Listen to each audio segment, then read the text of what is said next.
Today's episode is in partnership with Big Red Cloud, a leader in accounting software. So it's time to get rid of the Excel spreadsheets and switch over to smart accounting.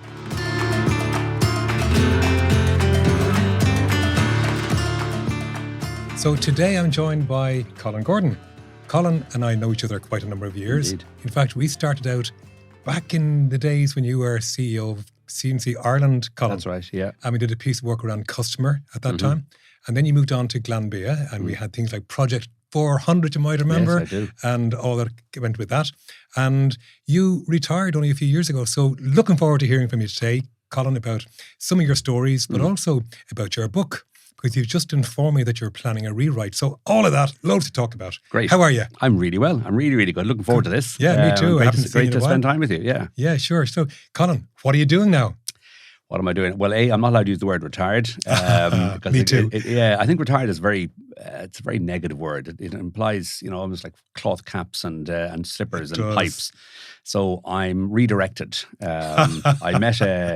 I do a fair amount of walking. So I was walking over the hills and I live out in Dalkey, as you know, Alan, and I was walking over the hills and I said to someone, we're all gowned up, wearing scarves, hats, gloves. And as I walked by, I said to a guy coming against me, lovely day for a walk. And it was bright blue, very cold, really, really cold, but bright and blue. And he said, is that Colin Gordon? And I said, yes. How do you know? He said, I recognize the voice. No way. Bizarre.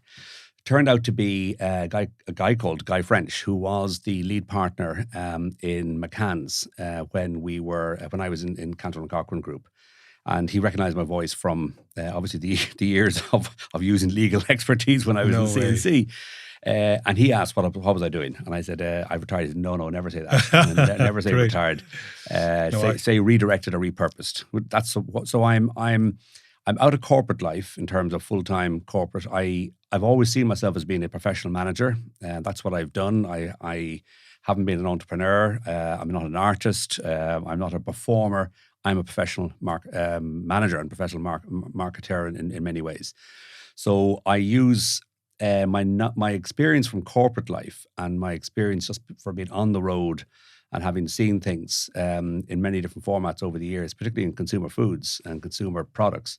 I'm using that to help work with other people and giving them some advice and mentoring and coaching. So it's not McKinsey or Bain, but it is advisory services, mostly around the coaching and mentoring piece. Sure. And quite often it's just giving them someone else to talk to. And you know this, Alan. That's very much where you came from as well.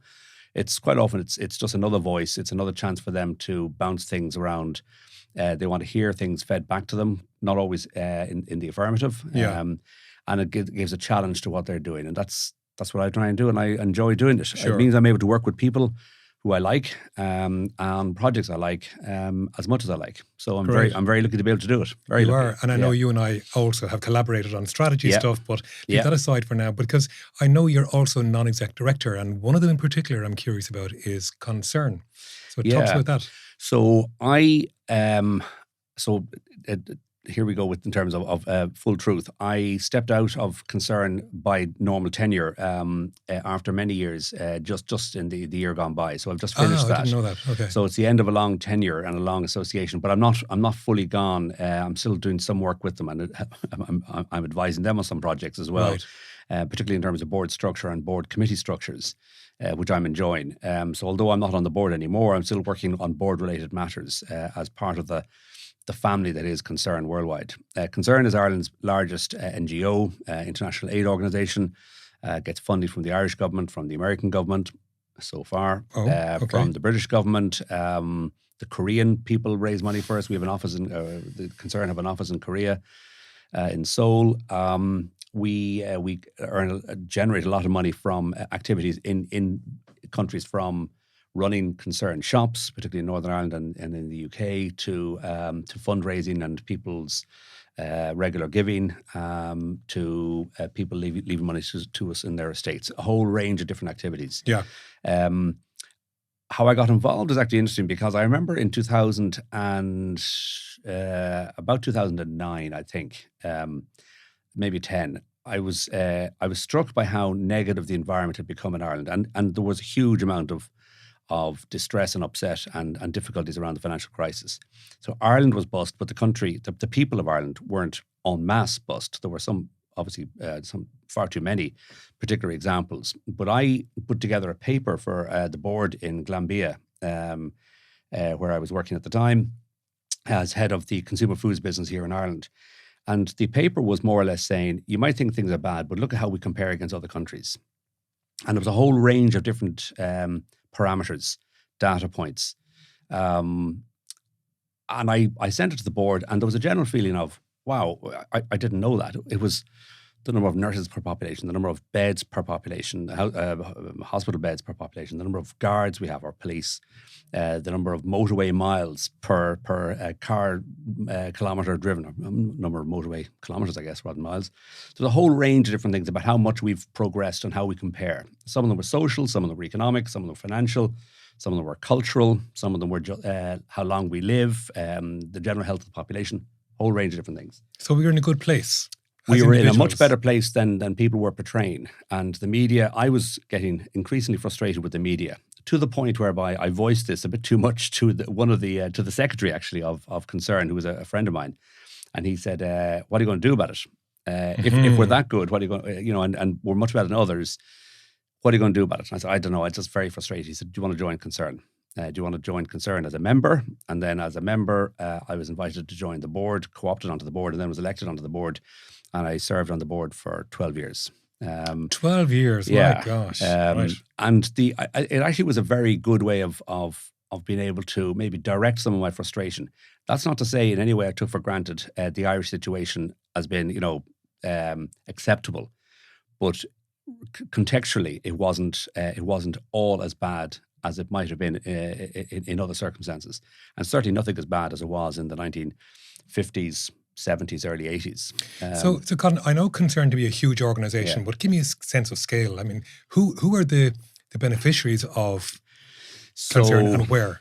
So Concern operates in just over 20 countries, from Haiti to Bangladesh to Ethiopia, right across the world in about 20 different jurisdictions, Yemen, Syria, Lebanon.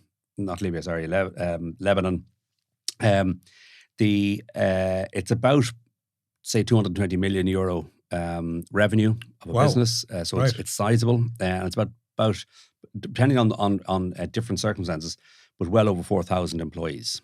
Most of whom, when I was in college, when I first started work, there was always known as the Concern volunteers, and quite a lot of people would volunteer and go away for a year or 6 months or whatever. That really has stopped. People, because of governance issues, because of risk management issues, there's a much stricter way of managing employees. And most employees of Concern now would be international personnel who may well be working in their own countries or in other countries. So you may well have Ugandans working in Kenya, you might have Kenyans working in Ethiopia, you might have Ethiopians working in wherever, and indeed in Ireland. But so it is an Irish origination. It's set up just over 50 years ago in response to the Biafran crisis. And would now be Ireland's largest overseas aid company. Right. But to be getting income from other countries, you mentioned Korea, you mentioned the US and so on, that's quite a status. Yeah, it is. We have a big office in London, we have an office in Seoul in South Korea, an office in New York, an office in Dublin. Right. And they're the, if you want to call it, the admin and fundraising and program management. Programs are the initiatives we put into place. The organisation. I keep on saying we as I'm still involved. It's hard to let go. It's hard to break. But, in mind. So the organisation will put programs, initiatives into countries which may well be critical management issues about dealing with starvation, or it could be trying to seed entrepreneurship. Right. Where countries where things might be a little bit more stabilised. So in Rwanda, there'd be quite a large programme, not so much now in managing hunger, or a particular crisis, as there might have been in Bangladesh a couple of years ago, or in Haiti some years ago after the earthquake. But the issue in Rwanda is more trying to see, can we help people to help themselves? So building for seed capital. Seed capital can be helping people to buy their first cow. It can be helping people to grow their own vegetables in a village, and go to market with them, and giving them the initiatives to help them help themselves. Okay. So the program management piece will be in the particularly in the Dublin office, somewhat in London, but the money comes in from a whole range of government and non-government institutions around the world. So DFID, which is the Department of Foreign International Aid, or the Commonwealth Office in the UK, the Department of Foreign Affairs here in Ireland, which has the Irish aid system, USAID, USAID out of the US, out of the State Department, have all been big program contributors.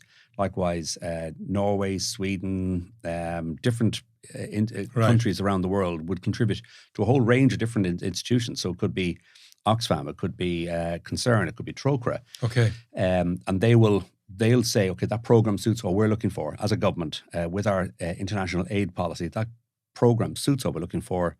We'll give money towards it. So, Colin, when you look back at when you mentioned that you spent your career as a professional manager, which I know is true, which parts of that professional manager experience do you think worked best for you in Concern?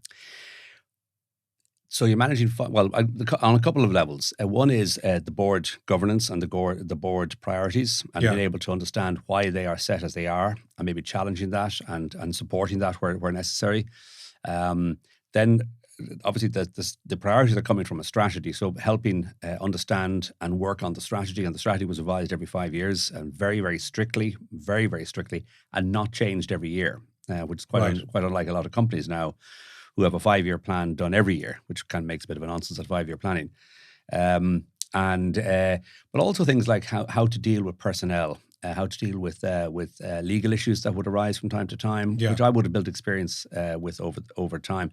I was never going to be able to design a program in a country. So that's too operational, isn't it? Well, it's also it's very particular to the culture. So for me to be able to sit down and advise how to develop a management program for the Ethiopian population north of Addis Ababa, that would just be out. It wouldn't be appropriate. And what role did the board have, if any, in developing the strategy? Or were you stewards of it? Just tell me what. No, we developed. You developed? Developed, yeah. So you were actually involved in shaping. Yeah, it's actually actually a very good example of how corporations, if you want to call it for-profit organizations, should run themselves better. Quite often in for-profit organizations, the board will sit back and management will present the strategy and the board will go, yeah, that's fine. Adjudicate. And then they'll oversee it, as in tell us how you're getting on. And there's, I don't know, monthly, yearly, whatever reports. And then you revise it at the end of the year and do another one. Mm-hmm. And sometimes they call it a business plan. I remember in one occasion, one of the organizations, they had the group finance director came into us and said, it used to be called a 5-year plan, then it was a 3-year plan. Whatever it is, they want it. And really what they want is year one in hard numbers and then tag on the other years. So that's really what it was. It was kind of like a bayonet. You got year one really hard, you bayoneted on. Yeah. Years 2, 3, 4, and 5, whatever, or 2, 3, whatever the number of years were, which made it slightly nonsensical because you're just doing it as a kind of a process rather than as a really strict, almost procedure, ruled system that we were going to operate towards. So I see it slightly different, Colin, in this regard. I think I would agree in most of what you're saying, but my thinking on this is that yes, developing a 3 or 5 year plan is the right thing to do. Absolutely sacrosanct. That should be the thing to do. But I see no harm in checking in on that on an annual basis. Now, I don't mean to dramatically, fundamentally change the whole strategy, because remember, the world outside is changing all the time. Yes. So would you accept that it's still okay to at least check in? If there's some, absolutely. Oh, no, if 2 pillars need to change or one. Without a doubt. Okay, so there are certain immutables. There are certain things that will not change. Yeah, and I accept that. Some of the other areas that I would have been hopefully of some help towards them was really being quite strict on the personnel policy, the whole issue of how we're managing people, retention, recruitment, performance management, advancement, pay structures, and from time to time legal issues. So I had a fair amount of experience that because you're dealing with companies whether it's within the C&C group in various roles or in the Glanbia role or before that in John Players going way back, you're dealing with many dozens, if not hundreds of people. So Sure. you learn it quite quickly on the ground. Sure you do. And on the run. You just pick it up intuitively. Yeah. I mean, able to feed that back into a board is no harm. But of course, while you had lots to say on people issues and had great expertise to bring to the board, your main backbone and back, I guess, spine of Colin Gordon is marketing. Yeah. And I really enjoyed your provocative book, which is Marketing is in Trouble. Yeah. So tell us about marketing and how you see, and what was the essence of your message in that book?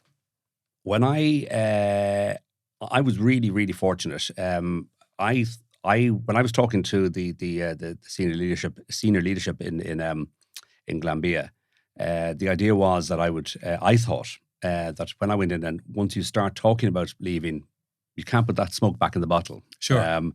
So I thought in 2017, when I began the conversations were begun. I thought, that's it, I'll be gone by the end of the year. Siobhan asked me, would I stay on until the end of 18? Which was fantastic on many levels. One is the trust they were continuing to show in me. The other was it wasn't kind of a very abrupt finish. Indeed. But the glide path was quite interesting. And just to clarify, Colin, Glanbia Consumer Foods, as distinct from the Glanbia PLC.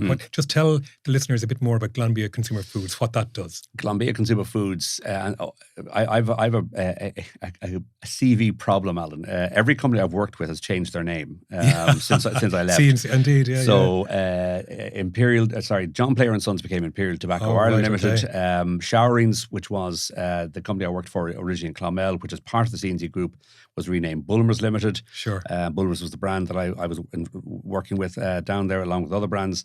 The C&C Group, then I moved from the showerings business, the alcohol business, into the soft drinks business of C&C Group, which was sold then to Britvic. Right. Britvic had now just been sold to Carlsberg. Right. Having gone in from C&C Group soft drinks, C&C Ireland, as you've already mentioned earlier on, I moved into Glanbia Consumer Foods. Glanbia Consumer Foods is now Tirlon. Yes. So every company I've worked with, except for UCD has kept us now. I worked there for a year or so, and they've kept their name, luckily. Although that might change. But the Glanbia Consumer Foods was the consumer-facing part of what is a very, very large, extensive business in the Irish agriculture and food processing industry. So Glanbia would have a very strong East Coast bias, which is where milk most easily is grown from grass. I mean, cows basically turn grass into milk. And the East Coast is better at that than any other part of the country. Ireland is one of the best parts in the world at doing it. So Glanbia had a particular advantage right across the from south to north on the East Coast of the Republic of Ireland. It provides the cream for Baileys. It provides it has one of the biggest cheese manufacturing units in Europe, which sells cheese all around Europe. It makes butter, and butter is not just the butter we put on our toast in the morning. There's all forms of butter. There's butters that are specially designed to help make croissants internationally, in terms of industrially. Right. There's lots of byproducts that come out of milk, whey proteins, isolates, all kinds of different formats, lactic and lactose based products, and that's all, if you want to call it, industrial. There was a separate division, which was the division. So that's the industrial, I'm calling it industrial division, which is not quite right. It was the ingredients division by right name. There was another division which was called the agribusiness. Yeah. And agribusiness was the business of supplying all the farmers with their basic requirements: seed, fertilizer, tools, gates, Wellington boots, everything. Okay. Shops, didn't they? Didn't they have shops all around the country? And would have a very hand in glove arrangement with the farmers. They also would have been responsible for buying the corns and so on that came off the farms. Produce, So they bought wheat, corn, and so on, oats. They would have supplied Guinness. They would have supplied a whole range of different users of the produce off the land, as well as supplying the basic materials into the farmers. And the third division was in Ireland.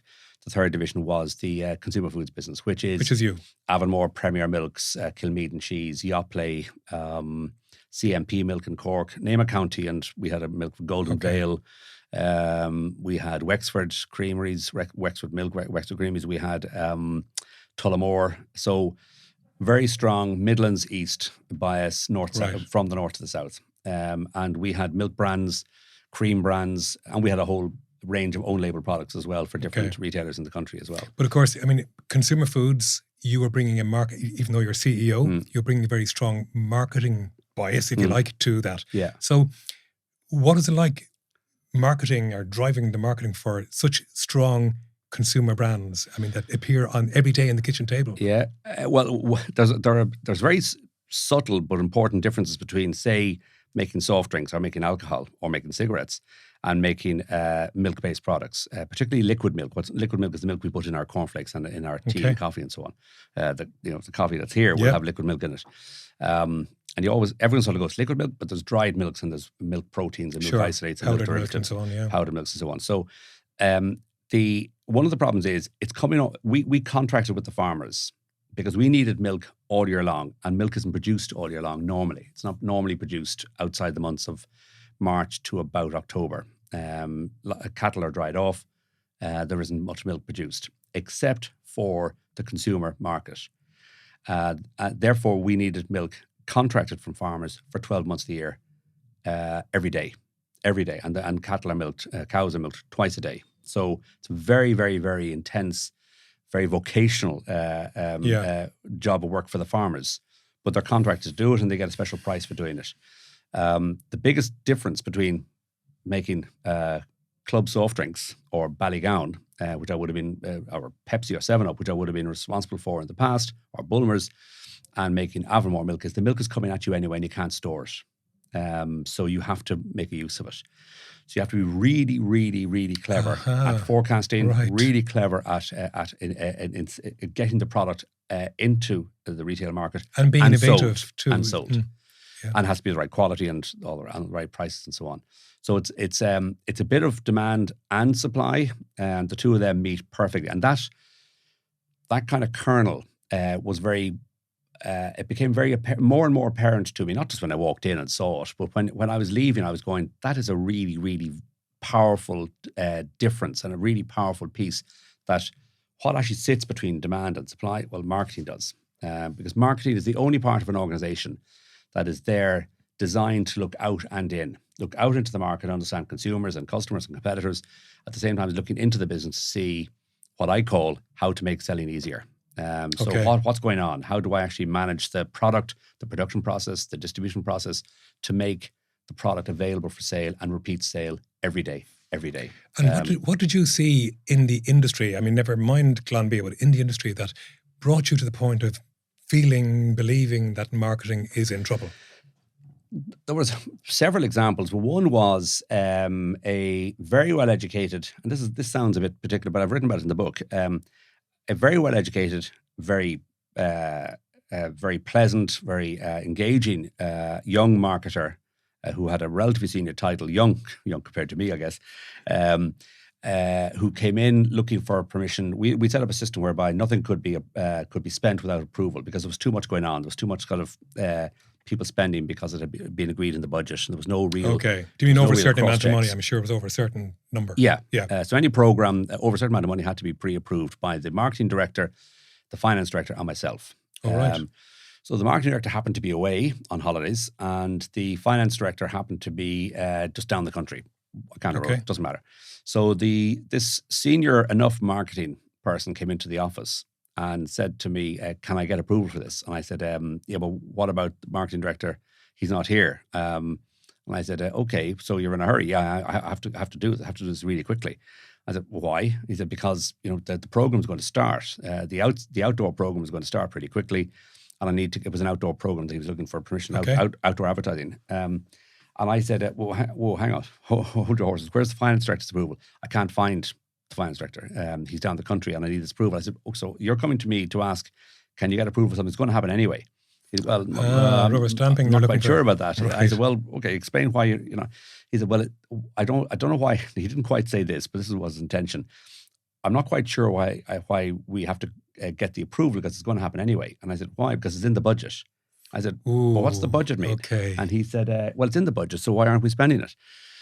No, I'm paraphrasing a lot. He wasn't. That sounds quite insolent and quite rude. But that was the But I the get message. the message, yeah. So I said, do you think that downstairs there's an office which has a special code on the door which is full of cash that only is loaded in on the 1st of January and is depleted by the end of January, and then we start all over again? Is that the way? He said, no. I said, that's what you're assuming. You're assuming the budget is there. I said, the budget is a notional thing. What struck me was that when I asked him what's it for, he said it's for outdoor advertising for a particular product. And I said, no, what is it designed to do? He said, to buy the advertising. And I said, no. What are you trying? He wasn't able to articulate what was the purpose of the advertising. Right. He wasn't able to articulate what the KPIs were going to be. His default was always, and he wasn't alone. I came across this on a number of occasions. His default was, it's in the budget. And I said, have you thought of something different? Like, for instance, he wanted to get people, I've managed to get out of him that a good result from the campaign would have been to increase the trial rate on a particular product. It was a new flavour of a particular product and our new format. And I said, maybe a better idea would be to stand on Grafton Street and pass out coupons and get people to go into Dunn's at the top of Grafton Street and just buy it. And he said, no, but that's not in the budget. I said, no, but do you want to help me out here? Why that rather than anything else? He wasn't able to articulate. He wasn't able to articulate why, what the return would be. And not everything is measurable in marketing. I do know that. But he, well educated with a master's in marketing, wasn't able to, and you know, he worked in a previous company that is well regarded in the marketing firmament. And he, like so many others I've come across in different companies and in different roles I've been a director on the consumer boards of Boardroom. I chaired the Food Drink Ireland group within IBEC, the prepared consumer foods section within IBEC. I chaired for many years as well. I set up the brand forum within Boardroom. This was not new to me, but it really struck home that well-educated marketers in a so-called marketing-oriented company didn't know what they were doing. So how much of this, Colin, do you think, particularly in large organizations like the one you mentioned, how much of this has come from the fact that the marketing is the one department that is very heavily dependent or engaging with external agencies, for example, which have process and where fees have been agreed in advance and all this kind of stuff. And in other words, where do you think this is coming from, that mindset that this particular person had on that occasion? So my thesis, which hopefully comes out in the book, is that people actually don't know what marketing is. Right. They don't know how to describe it. They don't know how to define it. They're not quite sure where it fits in the business structure. They don't know how to measure it. They don't know how to train for it. They don't know how to brief those outside agencies. And this is not just me saying it. This is based on research. So the book is based on a series of questions that I put through B&A, now called B&A Ipsos, among marketers. Behaviour and attitudes. Yeah. So I commissioned Behaviour and Attitudes. Before I left the business, I had begun on my own bat to commission research. So it's the first time this research has been done, which is, what do marketers and ad agencies and PR companies and so on, and media houses, what do they think of a number of different things in relation to marketing? So can they define it? Can they measure it? Are they trained for it? Are they trained to do briefs? The answer, by the way, is no to almost all of those. Do they know what success looks like? All of the different questions would give you a very, very, very strong indication that marketing it's just become almost a thing in the corner, which is, we have to have a marketing department. You don't actually have to have a marketing department. You have to have a marketing attitude, a marketing ethos in an organization. Right, okay. You may or may not need a marketing department. You may or may not need a marketing director or marketing staff. You may or may not need outside agencies to work with you. But you can't build a business, whether it's for profit or not for profit. If you go back to my work with Concern or with the RDS, where also I was a director, you can't run a business for profit or not for profit, for service or for goods, without understanding how the inside and outside can cross over and interrelate. And the only person who's going to do that is the person who's there to help selling, not to sell, but to help selling. to help, which could be the design of the product, the design of the message, the design of the pricing, the design of the distribution strategy. It's all of those things together in relation to the market. And selling it should only be, and I use the word only in parenthesis, be the operational side of all that. You do need a sales. You do need selling to happen. Yeah. You don't need to have selling being responsible for all of that. They are the operators of the thinking and the interrelationships between the inside and the outside. So I guess what you're saying is that the marketing is the one function in a large organization that straddles all of those. Whereas operations are busy executing. But Alan, no organization, no function in a company exists unless you're selling something. Yeah. And if you say that to a finance director, they fall over in a heap. If you say that to a HR director, they go, I know, because I've 200 people to look after. Well, why do you have 200 people? Because we have a factory. Well, why do you have a factory? Because we're producing and selling something. Okay. So nothing happens without something being sold.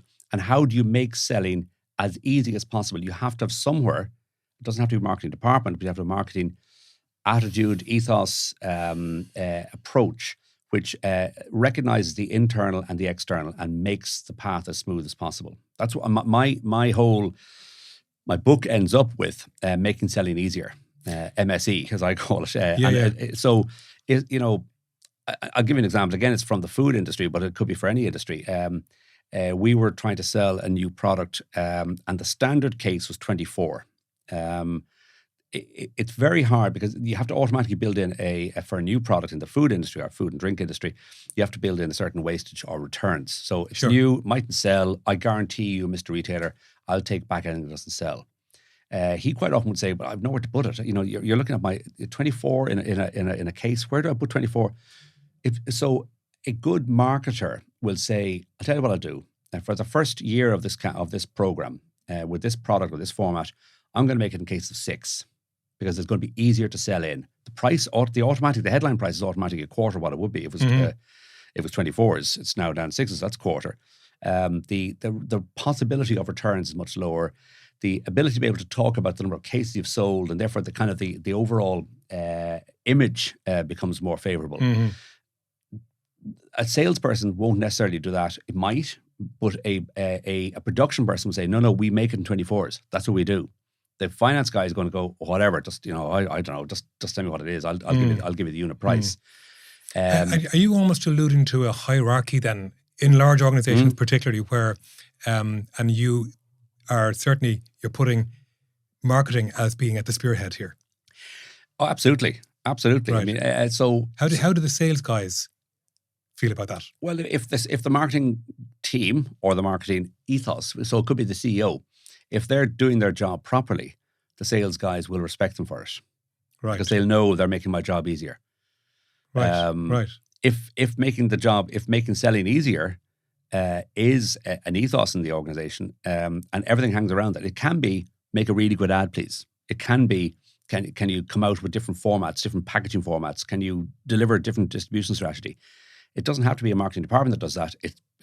In consumer goods companies, it tends to be. It doesn't have to be, but it's about, if I can prove that, then all the other departments will row in behind it. Right. They should do, and I've seen it happen before. But marketing departments have, because they've been unable to explain exactly what they're doing, unable to explain exactly how important they are to that kind of interface between the outside and the inside, they've reverted automatically to the external agencies that you've already referred to.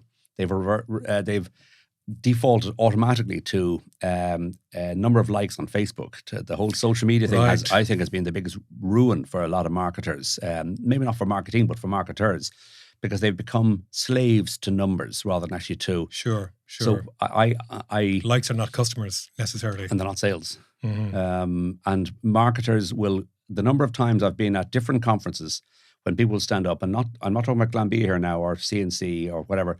I'm talking about across the board when I've been at conferences and I've been at presentations. People talk about the number of followers they have, the number of click-through rates. Colin, for sure. It's actually really quite alarming. I got X number on TikTok. Okay, what are your sales like? What's the return on the investment you put in behind that? What else could you have done? And in some cases, it is worthwhile going on TikTok or Facebook, whatever it might be.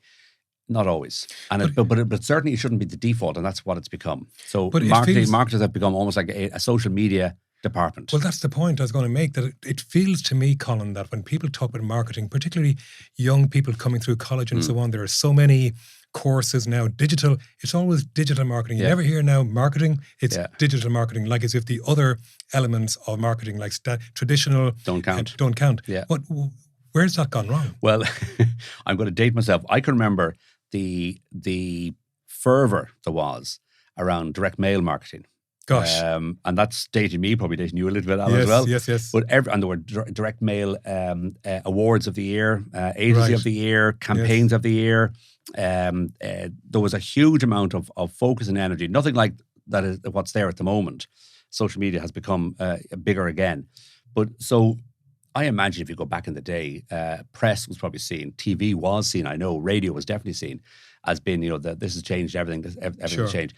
But they're all of them, whether social media, direct mail, TV, radio, cinema, outdoor, they are messaging systems for what you're trying to sell. They're not the sales operation, and they're not the whole of what a marketer can do. I thought I did the research in 2018. I wrote the book in 2019. Finished it right at the end of 20. Just before COVID. Yeah. So my launch was kind of scuppered. Oh dear. It was due to be launched. I got the book printed and all the rest in January or February, and the idea was to launch it in March, but that was kind of hijacked. But one of the things that I came across was a guy that I used to work with on the Yoplait business. Yoplait was one of the brands we had in Glanbia. Yeah. And we used to meet as a franchise system, because the Yoplait was a franchise brand for Glanbia. We used to meet different franchise operators from the Yoplait family. So from Israel, Britain, France, obviously, Ireland, US, Canada, Australia, New Zealand, Korea. They were the major markets on a per head of population, per capita usage in the world of Yoplait. And we used to meet twice a year. And I became quite close to one of the guys who happened to be from Melbourne. He was Kiwi, but he was based in the Australian business for this for the Yoplait franchisor in Australia. And he had got hold of the book, and he rang me just as we were coming out of the first opening of COVID, and said maybe the second opening of through COVID, and said, I read the book. This is terrible. I agree with everything you're saying. It's exactly the same here in Australia. And I had some idea that Australia was at the forefront. Forefront of good marketing? Of marketing digital? Thought, marketing theory, marketing measurement, not just communications, but marketing measurement. So I sort of went, I had met him just before COVID. I was out in Australia. And I was telling him about the book, and he had invited me to attend a conference that he was organising to be able to promote my ideas to fellow thinkers and kind of people who were worried about marketing in the Melbourne area and the South Australia and Victoria area. And I landed in Melbourne, turned my phone on, and he said, I'm not quite sure, the text was, I'm not quite sure what's going on in Europe, Colin, but we've cancelled the conference, we can't meet. So my whole idea of going out, but he did, I met him at a distance across a footpath, which was bizarre. Him saying, I'm not quite sure what's going on, but I can't meet you in case you're carrying anything. And I had to basically turn around and come home as quickly as possible before they locked down the country. So long story short, he said, let's keep in contact about the book and about the research. So I agreed I would do the research again. So I did it in 2018. It was commissioned in 2018, done in 2019 for Ireland. I did it again for Ireland in 2020, the end of 22 into early 23, and I did it in Australia in April 23. So what I had was two time comparisons between Ireland before COVID and after COVID. So a 4-year spread. That was interesting. But I also had an international comparison, Australia 23 and Ireland 23. Right. So I had kind of a multi level comparator. And even though I had thought Australia, 25 or so million people, very sophisticated, it's on its own, so it's not influenced by one market or the other. It's kind of an island on its own, very well regarded in marketing theory and thought, particularly out of South Australia and so on, that they would be no, same problem, really the same problem. And they have the same issues. So when I talk to people in Australia with an idea of maybe either updating the book or doing seminars and webinars around the book, they would say, you have to bring it to Australia because we have exactly the same issues, Right. which I was surprised at. But it in a way, it's helpful because it proves it wasn't just, Ireland. Yeah. But Colin, I'm curious though, your experience is in the larger, not SME, but in the higher end, so corporate. And the examples you've given, to what extent are they more likely to be the case in large organizations? Or, many of our listeners would be smaller businesses. Yeah. Do you think this is a phenomenon of large companies or no? No. Interesting. No, you can talk about maybe slightly better training in very large organizations. Right. More structured training and more. Slightly more structured and slightly more structured departments. Yes. But no, the core issue is about how do you define marketing? Yeah. How do you structure around marketing? How do you, in terms of within the organization, does marketing sit at the top table? So even a small company doesn't Now, I'd be shocked to think it didn't, Colin. Are you saying that you've seen some occasions where marketing doesn't sit at the top table? No. Right. No. Because I remember one of the things that I remember you and I talked about, you turned sales and marketing into one function called commercial. Do you remember that? Yeah. Because you wanted to make sure marketing got included. Yeah. But you're seeing elsewhere that it's not. Yeah, so the research is quite clear on it, both in Ireland and Australia, that companies on two levels, they don't, there's 3 or 4 different levels on it, to be honest, but I'll give 2. One is they say they are consumer-centric, but they don't have marketing or any consumer representation at the top table. So you go, that doesn't kind of work. No matter what the organizational size is, or in what sector of industry it's operating. Yeah. So small organizations, large organizations, medium in the middle, whether it be in the food or services side or general consumer goods areas, industrial, they can't define what marketing is. I just have a fundamental belief, Alan. If you can't define what it is and what you're doing, and why you're doing it, and what good looks like, it's very hard then to actually make your case to be at the top table. Sure. Whereas no one ever questions finance. True. Yeah. Or HR, yeah. And even if you're a small shop, people go, I need someone to do the books. Yeah. And there's no question of, I wonder, is that a good, I wouldn't bother with that. Yeah. And I'm not saying by no means am I saying that everyone needs to employ a marketer, but they need to have a marketing attitude. Yeah, I get it. And by the way, I very rarely use marketing with a capital M. It's a small M, and it's market. It's not. I'm not a marketeer. I'm a marketer. I'm a small M, but I want to bring the consumer in, and if I do it rightly, I'll sit at the top table. Right. But if you can't define what you're doing, if you don't know what good looks like, if you can't be trained for it, if you can't even brief, the number of agencies who say they can't get a proper brief from their clients. What's horrible in the research, I didn't ask the question, it was hard to ask the question a second time for operational reasons. But what was dreadful is to see that in the research, agencies will quite often say they know more about the business of their client than the client does. Right. Now, what does that say? So there's other things. For instance, the tenure of a marketing officer in an organization is decreasing. They turn over really quickly. But Colin, is that not a good thing to a point? And what I mean by that is there are some roles in organizational life that I feel should turn over. And I don't mean fast turnover. I mean reasonable turnover, 4 or 5 years. And that's HR and marketing. Because there's a risk that they become not stale, that's to be unfair to use the word stale, but almost like become part of, and the freshness of ideas and newness is maybe harder to find. Is that fair to say? I can see that argument, but marketing isn't there to come up with new ideas all the time. Marketing, there's a very, very good ad called, it's for a company called Post Cereals, P-O-S-T. Post is a company that set up the same geographical area as Kellogg's, around the same time as Kellogg's. Didn't quite make the international Clearly. successes as Kellogg's did. But there's a really, really good ad. If people have time and energy to go look for it, it's called The Palace of Light. And it's about the CEO. It's acted, obviously. The CEO of Post Cereals meeting his newly appointed head of innovation, trying to tell him, do nothing. What we have is great, do nothing. And every time he'd meet him every now and then in the ad, just 30 seconds or whatever it is, and there's a few ads in it.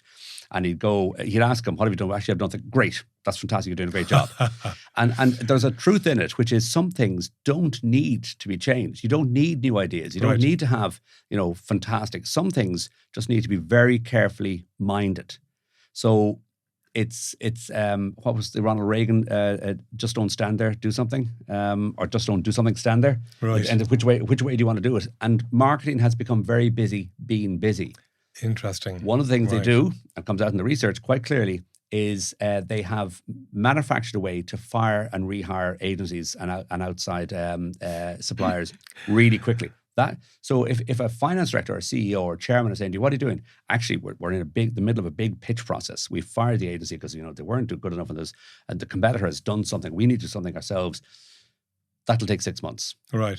Then it takes 6 months to bed them in. Yeah, sure. Yeah. So doing something is not always. So having new ideas is not always. And I'm not disagreeing with you in an absolute way, but it's not always a case of having new ideas. Sometimes it's just is being a really good custodian. Executor. Right. Okay. And executor and custodian, which is, this is our business. Yeah. I'm going to do everything to protect it. I'm going to make sure that production, distribution, quality control are all well aligned. Yeah. I'll look for efficiencies and I'll try and improve all the time, but I'm not there just to come out with new ideas.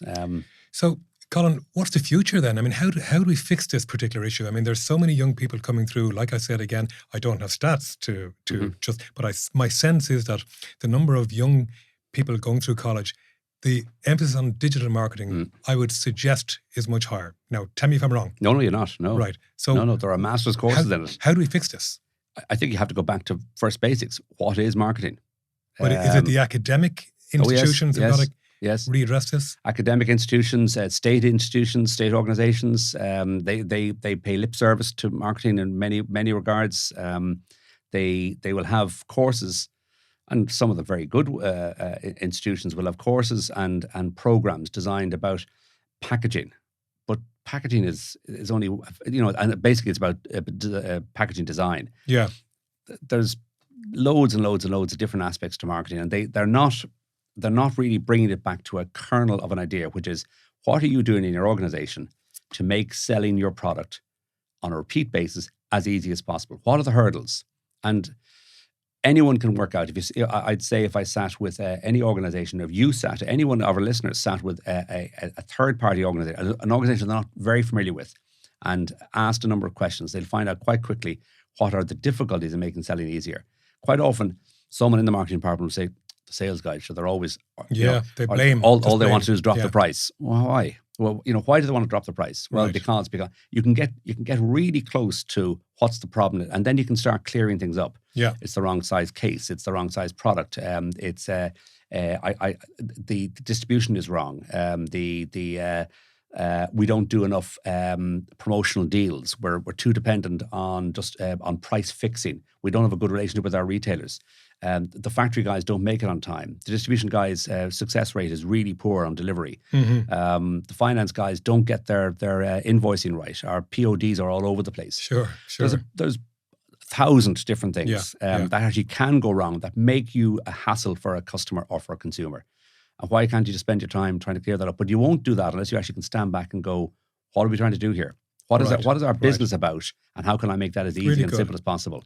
I mean, I get it, Colin, and I thoroughly enjoyed reading the book. And as I read it, I could feel my thighs tensing. Oh my God, look what he's saying. But I completely get it and bring it on. But tell me, Colin, when I look back at your career, you've been involved in quite a mix of products. You were marketing cigarettes at one point in your life. I mean, my gosh, you wouldn't do that today. You were marketing carbonated drinks, which had the sugar issues. You were marketing Bulmers, which was an incredible story, and turning what used to be something that we drink down the fields in the long grass into a premium drink. And then, of course, marketing the huge the huge win in my eyes for milk was fortified milk. So taking milk from just being plain old milk that goes in a cup of tea to fortified milk. Of those four, which one stands out for whatever good or bad reasons now? Which stands out as the thing you like telling stories about? Yeah, it's a good question. Knowing you, Colin, you'd want to talk about all four. No, I won't. No. And I will say something before I answer the question, which is that before I joined cigarettes, I worked for the health division of Johnson & Johnson. I left college. I worked for college for a year. Then I left college properly, fully this time, and I worked for Johnson & Johnson Health Division. Then I moved into cigarettes. So the Department of Health have been around me since ever I left college, because they even came after the dairy industry. You know what, in terms of the whole issue of the obesity task force, and food was involved in that, and milk was part of that. Milk and cheese and butter and soups. Soups have they have too much salt. We had a soup portfolio, yogurts. You have fruit-based yogurts with added sugars. So the Department of Health have been around my life for all of the latter part, the vast majority of my career, and certainly all of the latter part of it. The thing that I found most obviously rewarding, because it was almost immediate, was on Bulmers. Now, some of the listeners here now will go, they won't, a lot of your listeners, I don't think, will remember how bad Bulmers was. Sure. And unfortunately, a lot of consumers will now, a lot of listeners will now not understand how good it became, because it's dried up. It's not the obvious cliche there, but it's certainly tapered off in the last, I would say, 10 years. And I'd have comments about what has tapered off? Bulmers. Bulmers' success has tapered off. Oh, really? Oh, absolutely, yeah. It's not the biggest single problem we had with Bulmers was it was seen as a ditch drink.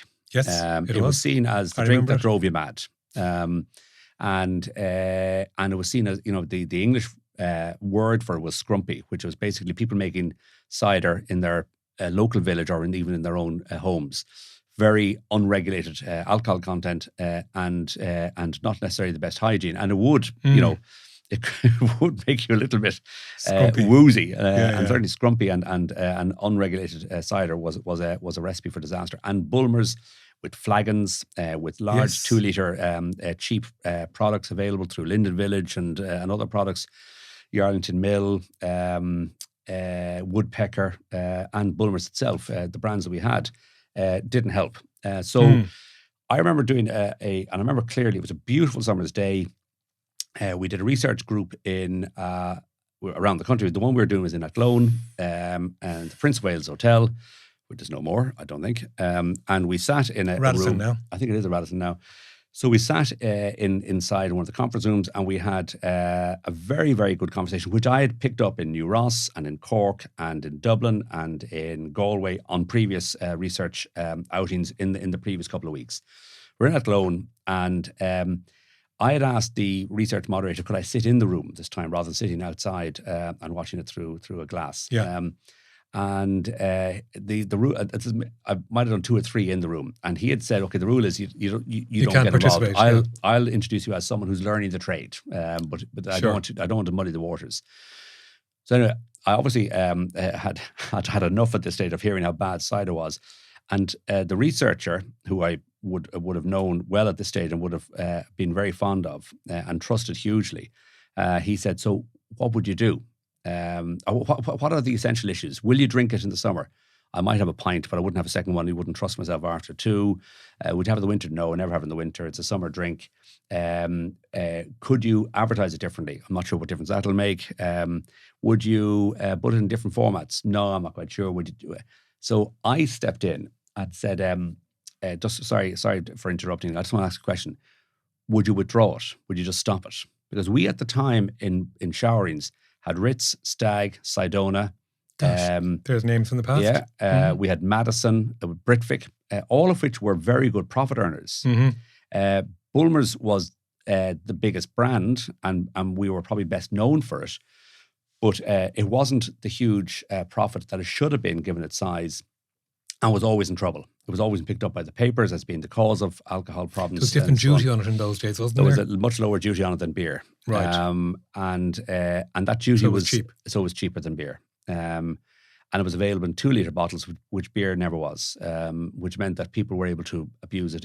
So we had set up this thing called the Cider Industry Council, whose job was to monitor abuses of cider and to promote it as best as possible. So we had the whole program that went on, which was promoting cider as an ingredient in cookery because of, for instance, flavouring ham with ciders, tarts, desserts, all that kind of stuff.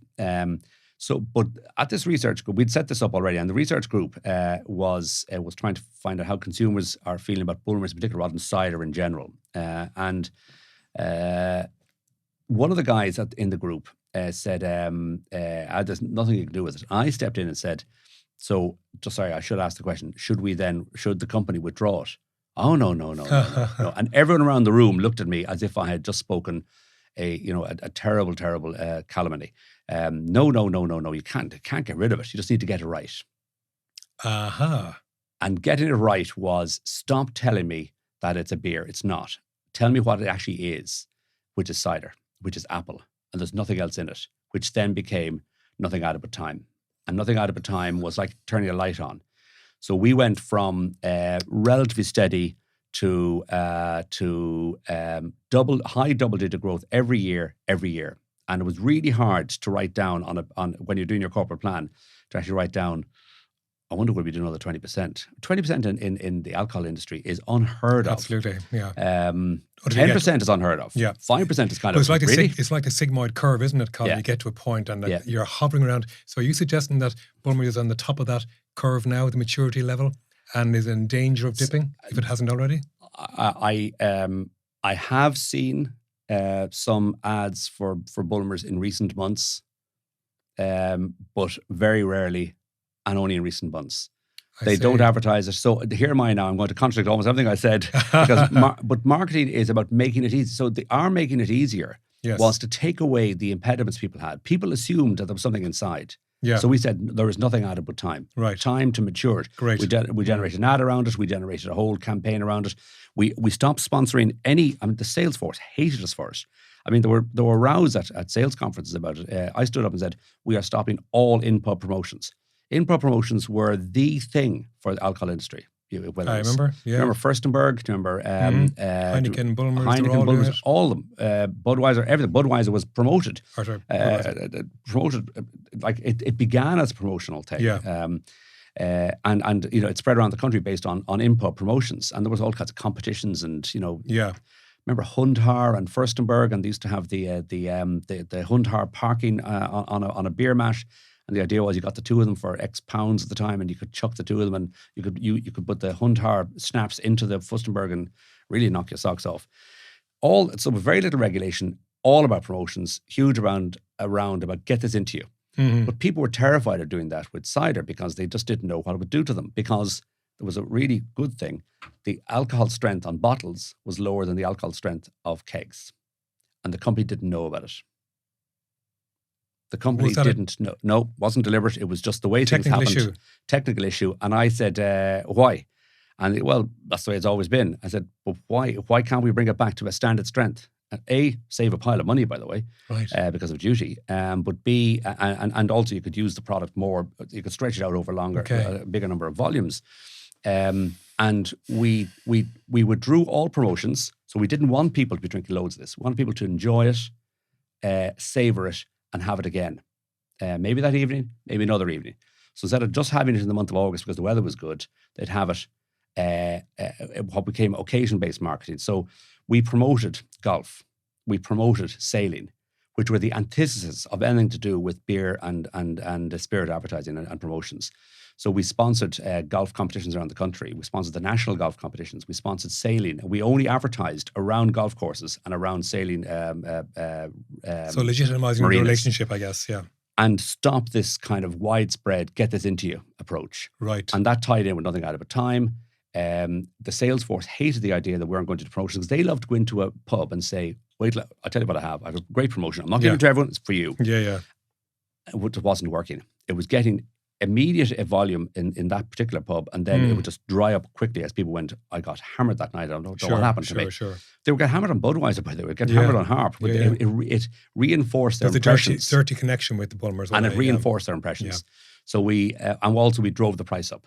We drove the price up as high as we could, as quickly as we could, including on off license. And we stopped doing certain packs. So we stopped Bulmers being available in flagons, 2 litre plastic bottles in the off trade. Again, the off trade reps were saying, the retail reps rather than the pub reps, we're losing volume. I said, don't care. This is what we're going to do. Right. And it was like and it was a really good example of we made the selling easier.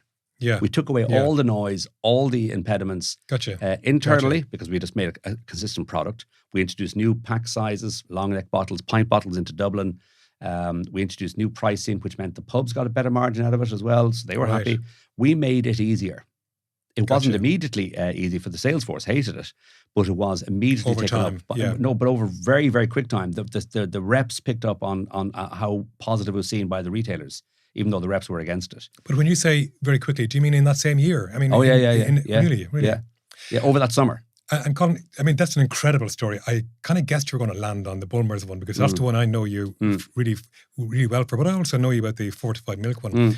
But I want to just loop back to the fortified milk one, just to explain. Yeah. Again, it's about just understanding what the product is. So we developed in Glanbia a principle, which is not all milk is the same.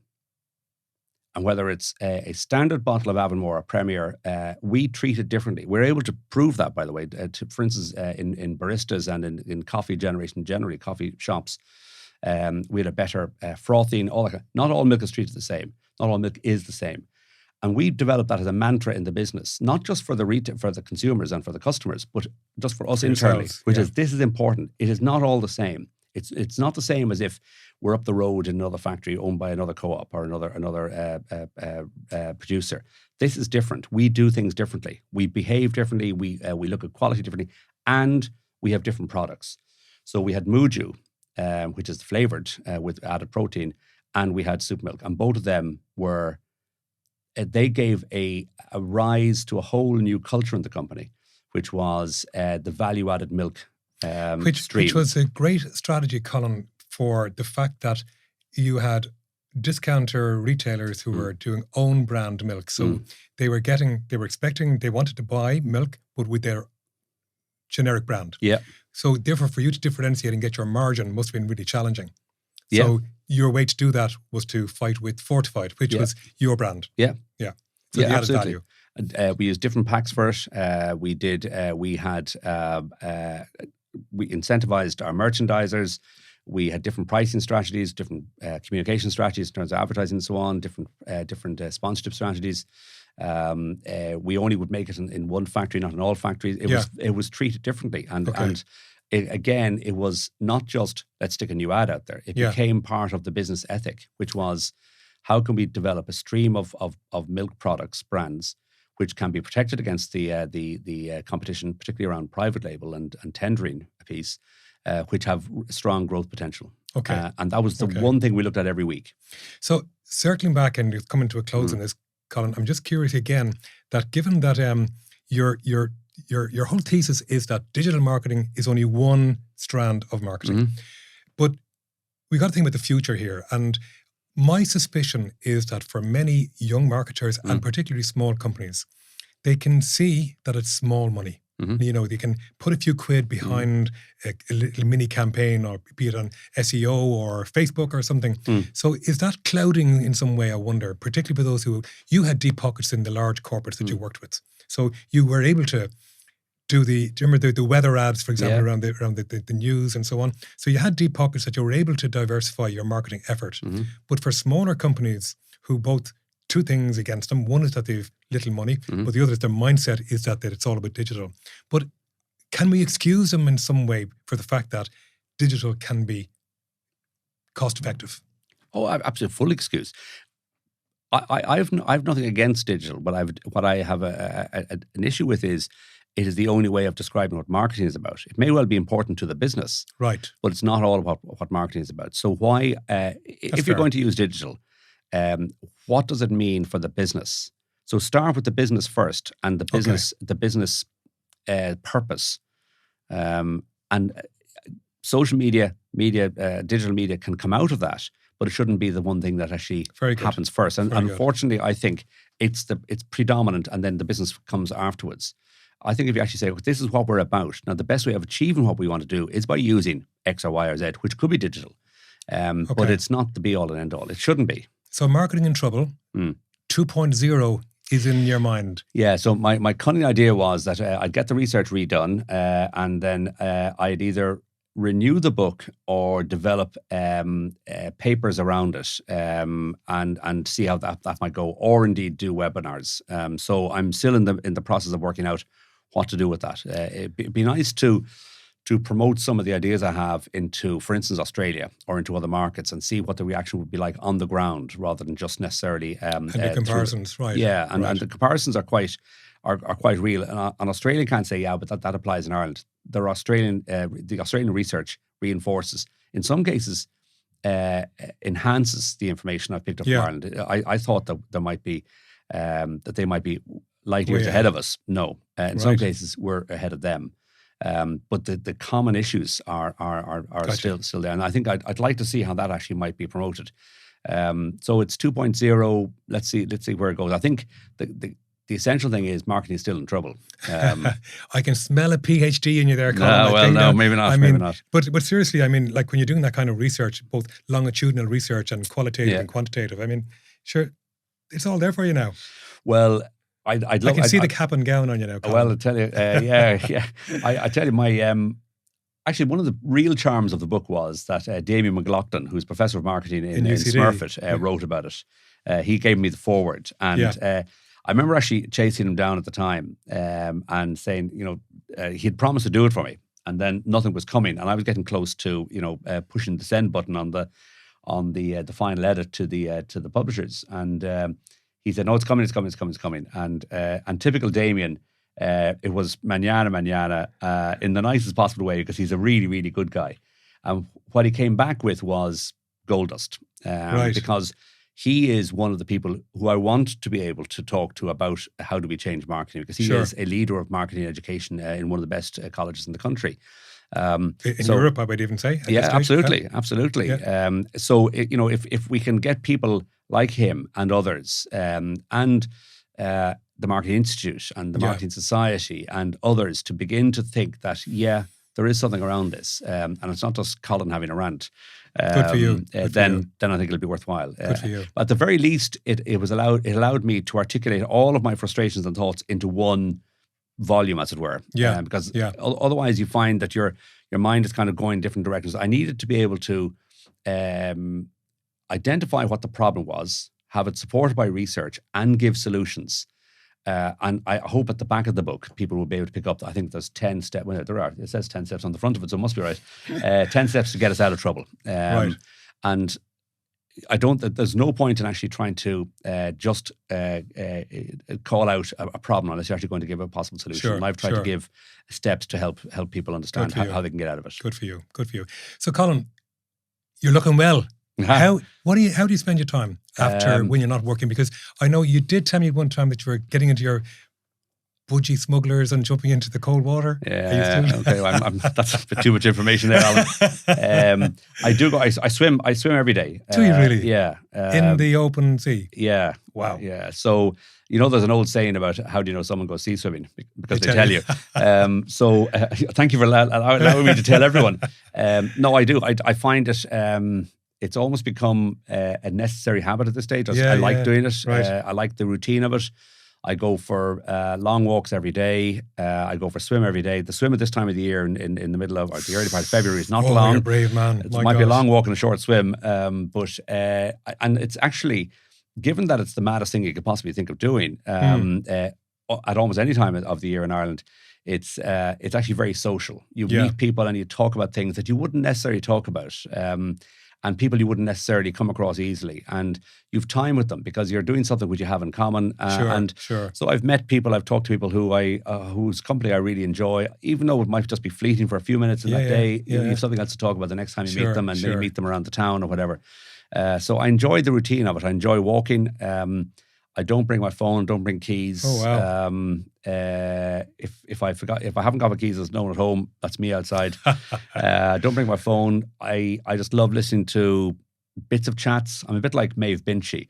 you're walking by someone and they might be sitting down and you can hear someone saying, and then what you say, I'm going, I'd love to hear the rest of that story.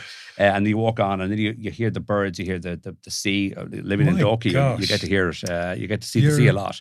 So I enjoy it. And then I come back feeling refreshed about if I have to do calls, if I have meetings online or if I have to go to town for a meeting, I feel I've done something. So I, in a mad way, I haven't lived up to this very firmly. I try and do 3 or 4 things a day. Right. So it could be a swim, a walk, and 2 other things. So I try and get 4 a day. And it can be I got that project done for a client, or I had that call which made a difference to him. Good. I don't think bringing the bins out actually counts as much, but I try and do up to 4 things a day, which I'm able to say, that happened that day, because I got up and did it, rather than the alarm went off and I just watching Netflix all day. Watching Netflix. Yeah. So Colin, when you round up on all, and we'll close on this, what if you had a magic wand and taking on board your whole thinking around marketing being in trouble, and you obviously wish the best for the future and would like to have an influence on the future. But if you had a magic wand and you're to wave it over some element of what you said, what's the one thing that you think needs to change? Marketers need to understand their businesses better. Okay. They quite often will. I mean the whole mix across the board. So the business, not just not their business, the ads, the business, right? Yeah. What I like about marketers, and I'm talking about large organizations here, which is maybe a bit unfair with some of your listeners, but marketers who actually spend time down the shop floor in front of machines. Marketers who go down to the call centers and understand actually what's going on when people are ringing in and either making an order or making a complaint. Yeah. Marketers who get on and by the way, senior managers as well, marketers who get on a truck and go out with some of the delivery guys who understand what's going on. Marketers who help merchandise in store and understand the difficulties that can be in just managing a shelf. We used to have this program in Glanbia. I know from talking to Glanbia ex-colleagues that they still have it, which is it was a thing called all in, all out. So over the Christmas weeks, everyone who was, unless they were, like for instance, reception couldn't go out. The call center couldn't go out, but everyone else who could leave their desks were expected to go out and take on a roster of merchandising. Yes. So very real experience for the marketers to be able to stand, and the key account managers and the merchandising leads to be able to go out into a cold, think of December, into a cold room and drag product out and put it on a shelf and hear what's going on in the store. At a very customers and hear back from other merchandisers and hear what's going on. The retail manager saying your uses or you're great or whatever it might be. Yeah, it becomes very real, and I just don't think enough marketers are real in terms of their business and their business understanding. And I don't mean business generally. They may understand how a P&L works, but what actually is this business doing? How do we actually get a product out into the marketplace? That would be a big ask. Colin, that's been amazing. That's been a real master's tour of marketing. Thank you. What works and what doesn't work and what should be happening and what's not happening. And it links right into, my 7 steps. It's sitting on the book in front of you. Yeah. It fits right in with step number 4, which is around customer and how the messaging we go out with to our customers. And to me, you've gone into great depth there in terms of giving great advice on marketing. I mean, we all know the 4 Ps of marketing, but not to forget the 4 Ps of marketing are still relevant, rather than just one element of it. So, Colin, thank you. That was fantastic. I've enjoyed it. Thank you very much. Thank you. Thank you. Bye.